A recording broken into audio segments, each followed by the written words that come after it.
Hello there, I'm Thomas. Today, me, Oliver, and Stephanie are watching Victor Tasek's Sodor and Men from Season 3. Enjoy!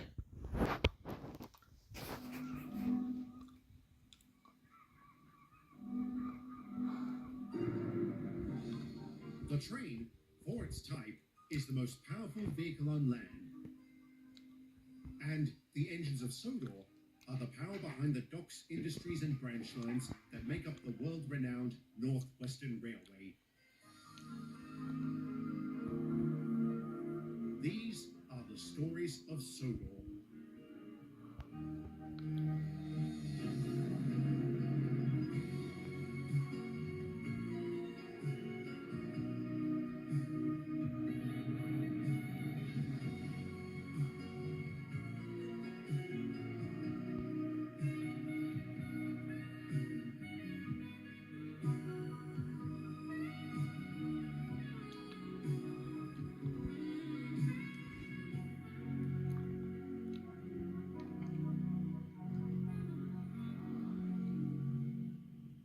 The winter of 1947 was a very interesting one.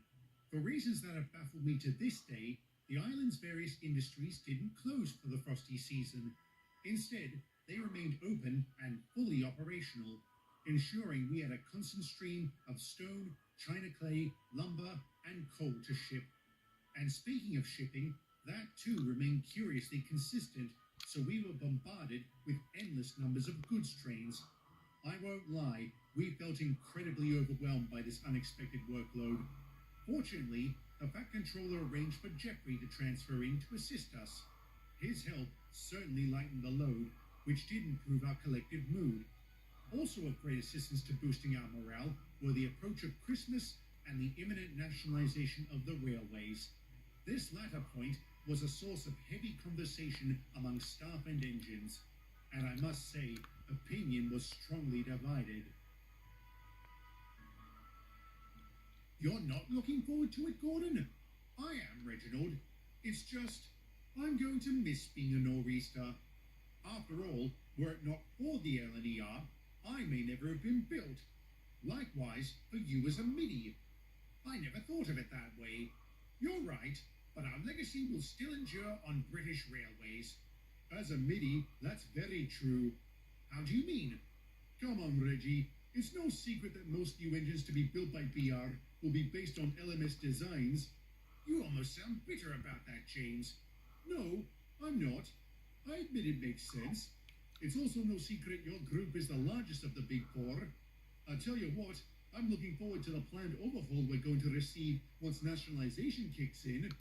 Indeed. Updating all engines to a single standard is sure to cut the cost of maintenance and the time we actually spend in the works. It'd also be great if they could cut down the time it takes to clear snowdrifts. I mean, we've been waiting for nearly an hour. What's the holdup? Steady, James. Mickey is only one engine. Then why aren't Donald and Douglas helping? They are. I happen to know for a fact they're working on clearing the tunnel as we speak. They are? Oh dear. What? Is it still only the double track side that's blocked? Is the single line still clear? Last I heard, yes. Why? Because Henry is scheduled to pass through there with a goods train. Oh dear. Exactly.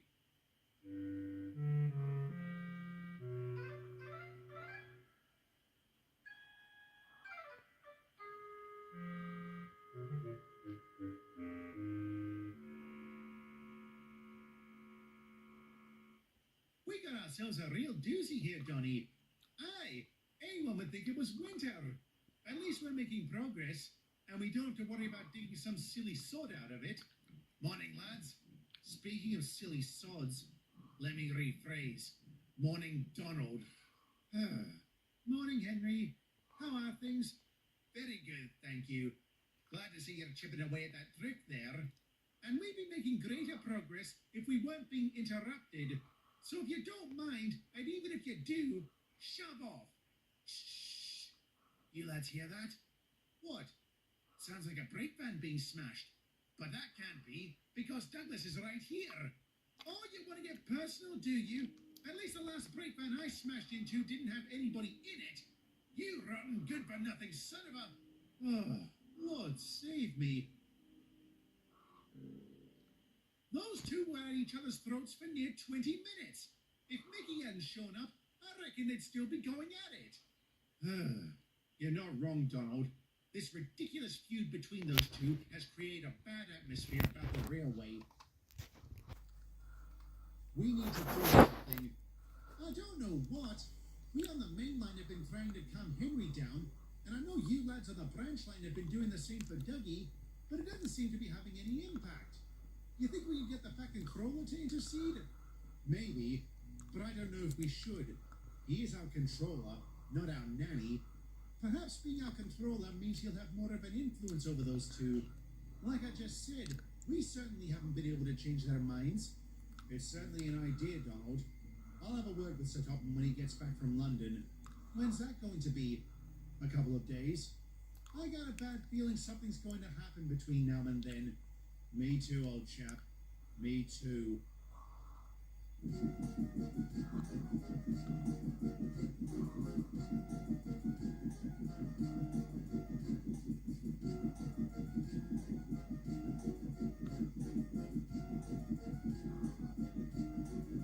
Jeffrey.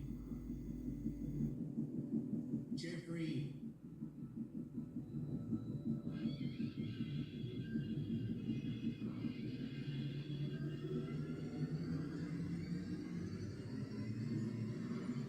Jeffrey! What the? Your train's ready. You're good to go. Oh, sorry, Toby. I must have dozed off. Thank you. What's the matter, Jeffrey? You look like you've seen a ghost. Maybe I did, Percy. I dreamt about Alfred. Oh, I see. What happened? Nothing, really. He just appeared and gave me a rather stern look. Well, let's hope he stays in the realm of dreams. I'm in no mood for dealing with the supernatural this year. Yes, quite. I don't fancy a run-in with anyone's ghost. Certainly not his. Jeffrey, can I ask you something? What was the history between the two of us? Yes, you never actually said why he hated you. It's a rather shameful story. You want to talk about it? Not really, but I will.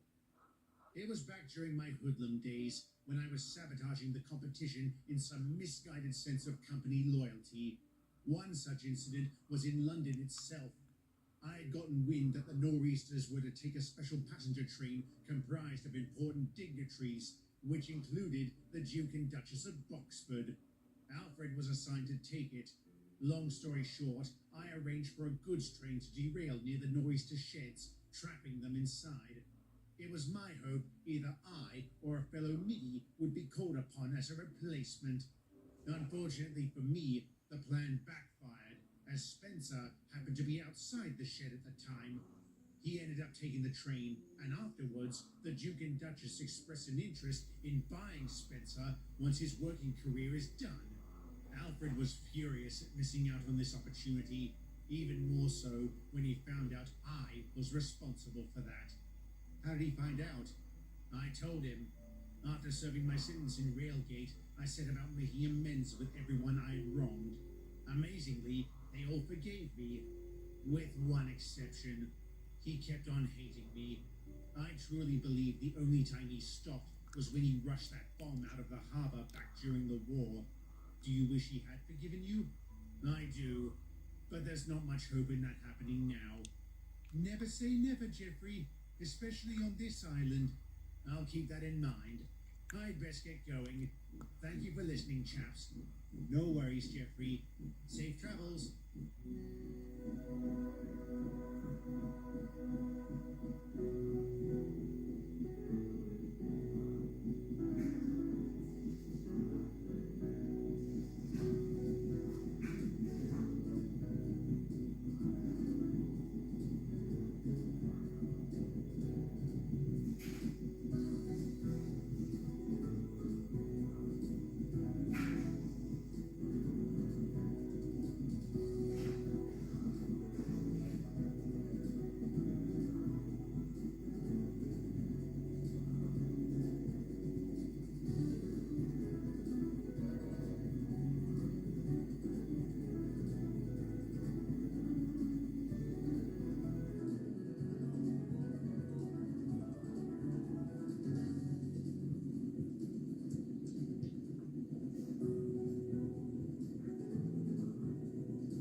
those trees.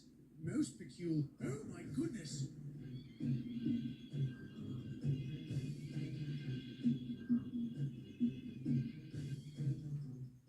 Plus my buffers. That was close. Blimey, look at the size of that snowdrift. It must have slid down from the hill.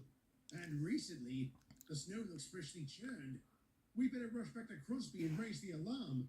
Yes, quite. This is going to cause problems. Over my dead body? That can be arranged. But until then, you don't have a choice. Mickey's asked for my help in clearing the drift. Has he gone soft in the boiler? You're more likely to get stuck in the stuff than move it. I don't really care what you have to say about this subject or any other. I'm going whether you like it or not. And you can use the coal chute after I'm done. Fine. Just make sure they don't give me that Welsh rubbish you need. What did Lily ever see in you? What did you say? I said, what did Lily ever see in you? You bastard! Ow! What in blazes? Are you out of your bloody mind, Douglas? You got personal for the last time, Henry. You clueless Caledonian. Look what you've done. You put me out of action. Now I won't be able to help clear the snow. If anything, I've sped it up by knocking you out. Oh, and how do you plan on helping? Oh, damn it! And you called me a silly sod. Thanks for your help, Peckett. You lads are just lucky it was a quiet day in the yard, and I would have preferred it had remained that way. You can blame old Square Wheels here that it wasn't. You're the one who knocked me off the rails, you daft git. Plus my buffers. I almost feel sorry for you two. Why? Good evening, engines. Oh, Sir Topham. I didn't know you were back. If you had known, would it have changed what happened? That depends on whether Henry would have kept his trap shut or not. Why don't you shut yours for a change? All right, enough. We are going to discuss this little predicament, and we are going to stay here until it is resolved. Peckett, excuse us, please. Yes, sir. Have fun, lads. Sir, if I may say, no, Henry, you may not. I will speak first. Let me just say how terribly disappointed I am in you two. I expect my engines to display some measure of professionalism and common sense. However, I am not entirely blameless for what happened. Sir, I've been aware of the tension between you two since returning to Sodor. Rather than address it right then and there, I let your animosity fester. It was inevitable it was going to lead to some form of unpleasantness. I'm just thankful and amazed it didn't end in any serious damage or injuries. I apologize for not making you address your issues sooner. Now, which of you wants to be the first to apologize to the other? I see. Sir Topham, I have nothing to apologize for. Even after making an incredibly thoughtless comment to Douglas? Too right! How dare you bring Lily into this? Don't think you're completely blameless, Douglas. No matter what Henry said, that didn't give you the right to bump him off the rails. With all due respect, sir, I'll have a go at anyone who mocks the woman I loved. And do you think she'd be proud of you for your actions today? I guess not, sir. But all the same, Douglas, why do you blame me for her death? She was killed by an enemy shell. A shell that went off near you after your safety valve burst. She died saving you. Aye, she died saving me. That was the act of a hero. Why can't you be proud of her for that? I am. Then what's your problem? My problem is being a hero got her killed. Why'd she do that? And for you of all engines. Wait a minute. Are you jealous? Douglas, there was nothing between us. And it wouldn't have mattered who the engine was. Me, Thomas, Gordon, Peter. She'd have rushed into the path of the explosion for any one of us. And you'd have done the same for her had the situation been different. You're right. I would have. Oh, God. Henry, I'm so sorry. So am I. And we're both sorry for any problems this causes you, Sir Topham. Well, I was obliged to inform the authorities. This incident will go on your records. I was able to dissuade the Railway Inspectors Unit from filing charges and allow me to discipline you. Which I will. The both of you will be working double shifts until New Year, starting right now. The line has been cleared and we need to work through the backlog caused by this delay. See to it at once. Yes, sir. And for the rest of the night and into the morning, Douglas and Henry worked to clear through the many trains that had backed up. Donald and I were the first to find out they had reconciled, and we were expectantly happy for that. However, the others didn't know this at the time.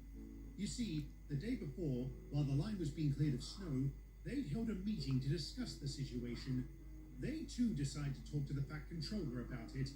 Or, to be more accurate, they proposed Percy be their deputation. I wasn't there when our number 6 spoke with Sir Topham, but by his own account, it didn't go well. A desperation? Did you seriously say that? What did you expect? I was nervous. It didn't help that I was shanghaied into the job. You did manage to get the point across, I hope. I did.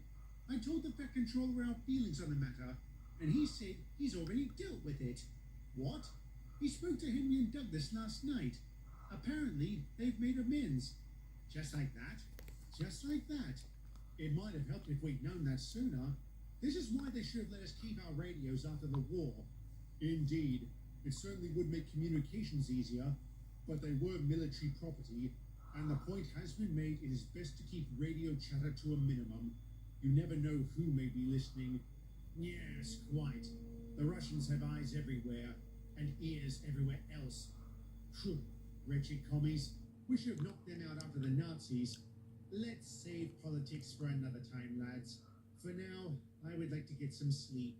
Capital idea, Toby. Good night, everyone. Good night, Gordon.